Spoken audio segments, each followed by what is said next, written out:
Hello प्यारे बच्चों, कैसे हैं आप सभी।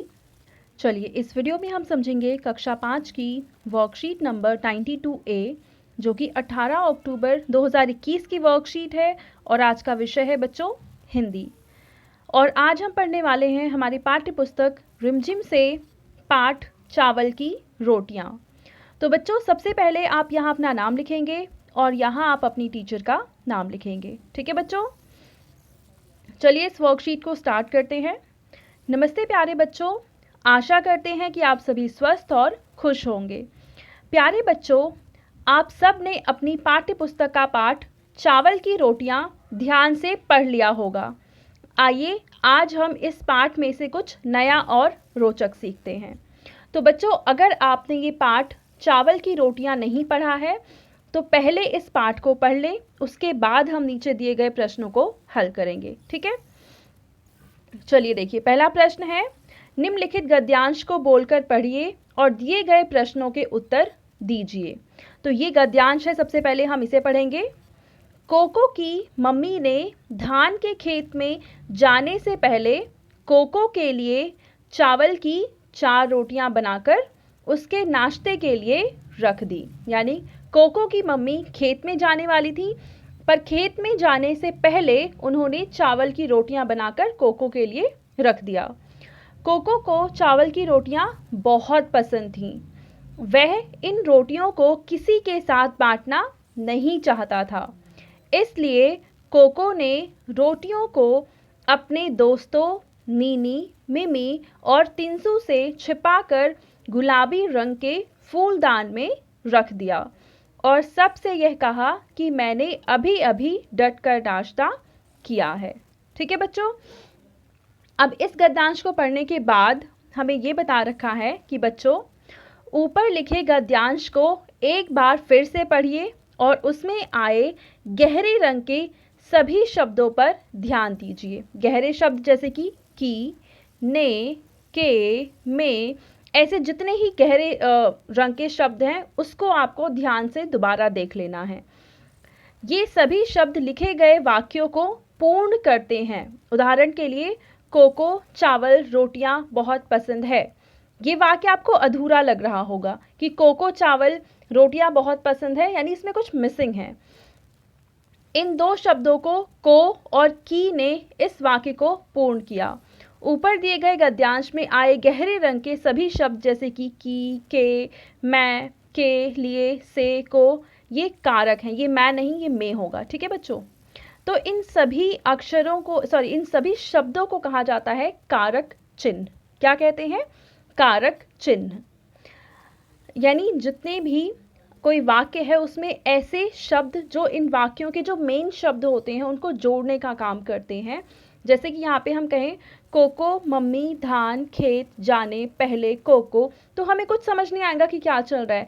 तो इसमें की, ने, के, में, से, के लिए, ये सारे शब्दों का उपयोग करना बहुत ज़रूरी हो जाता है और इन सभी शब्दों को हम कहते हैं कारक चिन्ह। ठीक है बच्चों, शब्दों को आपस में जोड़ने वाले ये शब्द कारक चिन्ह कहलाते हैं। ठीक है, यानी कारक चिन्ह क्या होते हैं कि शब्दों को ये आपस में जोड़ने का काम करते हैं कि 2 शब्दों के बीच में आपस में क्या रिश्ता है, ये कैसे जुड़ेंगे, ये निर्धारित होता है कारक चिन्ह के द्वारा। अब देखिए यहाँ पे एक प्रश्न है कि दिए गए शब्दों में से उपयुक्त शब्द चुनकर निम्नलिखित वाक्यों को पूरा कीजिए। यहाँ पे 1, 2, 3, 4 हमें वाक्य दे रखे हैं और इन चारों वाक्यों में कुल हमें खाली स्थान दे रखे हैं और इन खाली स्थान में ये सारे शब्द हमें भरने हैं, यानी कारक चिन्हों को लगाना है सही जगह पे। तो चलिए इसका आंसर मैं आपको बता देती हूँ। तो देखिए बच्चों, आप इन सभी वाक्यों को ऐसा लिखेंगे। पहला वाक्य है कि माँ ने कोको के लिए, इस वाले ब्लैंक में आ जाएगा, के लिए चावल की रोटियां बनाकर रखी थीं। दूसरा वाक्य है कोको ने रोटियों को फूलदान में छिपाकर रख दिया।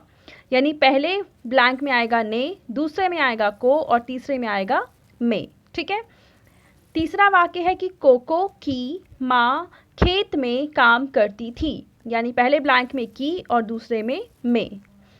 और चौथा वाक्य है कि कोको ने अपने मित्रों से झूठा बहाना बनाया। तो पहले ब्लैंक में ने और दूसरे में से। ठीक है बच्चों, तो इस तरीके से हमने पहला और दूसरा प्रश्न हल कर लिया। अब हम पढ़ते हैं अगला प्रश्न, जिसमें हमसे पूछ रखा है कि कोको की मम्मी ने उसके लिए चावल की रोटियां बनाई। आपके घर में चावल से कौन कौन से, आगे क्या है, कौन कौन से पकवान बनाए जाते हैं, किन्हीं 3 पकवानों के नाम लिखिए। तो चावल से आपके घर में क्या क्या चीज़ें बनती हैं?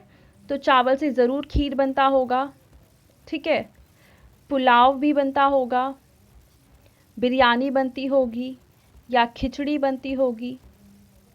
तो ये सभी चीज़ें आप भी अपनी कॉपी में लिख लेंगे, ठीक है। खीर है, पुलाव है, खिचड़ी है, बिरयानी है। आपको कोई 3 चीज़ें लिखनी है तो ये 3 चीज़ें आप लिख सकते हैं, ठीक है। अगला है आओ बातचीत करें। प्यारे बच्चों, साथ दिए गए चित्र को ध्यान से देखिए। आपको इस चित्र को ध्यान से देखना है। आपको क्या लगता है कि चित्र में दिख रहे व्यक्ति, लड़का और लड़की क्या बातें कर रहे होंगे? अनुमान लगाकर उनके संवाद यानी बातचीत को ज़ोर ज़ोर से बोलिए और अपनी कॉपी में लिखिए। तो आपको ये अंदाज़ा लगाना है कि ये जो लड़की है, ये आदमी और ये लड़का आपस में क्या बातें कर रहे होंगे। चलिए इसका मैं एक उदाहरण आपको दिखा देती हूँ। तो देखिए यहाँ पे लड़की कहती है, पापा हम कौन सा पौधा लगा रहे हैं? तो आदमी बोलता है, यह आम का पौधा है। तो लड़का बोलता है, हम इसके आम खाएंगे। यानी ये पौधा जब बड़ा हो जाएगा और इसमें आम आने लग जाएंगे तो इस आम को हम खाएंगे। ठीक है बच्चों, चलिए आगे देखते हैं। अब आपके पेरेंट्स के लिए सुझाव है कि बच्चों को बताइए कि स्वच्छ भोजन करना उनके स्वास्थ्य के लिए क्यों आवश्यक है, और साथ ही साथ यह भी समझाइए कि भोजन करने से पहले हाथ धोना क्यों ज़रूरी है। तो बच्चों, साफ खाना और खाने से पहले और खाने के बाद हाथ को धोना बहुत ज़्यादा ज़रूरी है। और पेरेंट्स से भी मेरा रिक्वेस्ट है कि ये बच्चों को ये हैबिट ज़रूर डलवाएं और इसके बारे में पॉजिटिव जो भी इफ़ेक्ट्स हैं वो ज़रूर बताएं। तो बच्चों, आपको कार्यपत्रिका मज़ेदार लगी ना? अब बताइए कि आज आपने क्या नया सीखा। एंड आई होप आपको ये वर्कशीट बहुत अच्छे से समझ में आ चुकी होगी। एंड अगर आपको ये वीडियो पसंद आई है तो उसको ज़रूर लाइक करें, अपने फ्रेंड्स के साथ भी शेयर करें और इस चैनल को सब्सक्राइब कर लें। Thank you.